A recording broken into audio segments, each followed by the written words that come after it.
हाँ जी सर। सब गड़बड़ कर रहे हो तुम। और हमारे होते गड़बड़ सिर्फ हम करते हैं। आप सबसे पहले तो आप सभी को, कलाकारों को, टेक्नीशियंस को, फिल्म व्यवसाय से जुड़े सभी लोगों को, सिनेमा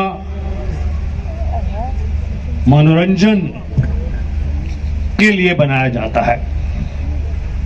मैं पीछे खड़ा था तो वो इस प्रकार का विभाग फिल्में देखते हैं। हम भी वो फिल्में जिनमें आपने काम किया है उन्हें सराहते हैं, देखते हैं, अप्रिशिएट करते हैं, तालियां बजाते हैं।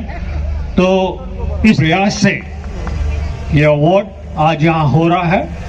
उन्हें ढेरों बधाई, शुभकामनाएं। करण जी सर। अब तुम्हारी बारी है। नहीं सर, मेरे को डांट पड़ गई आपसे। अरे बच्चे, मैं यहाँ पे अवार्ड देने आया हूँ।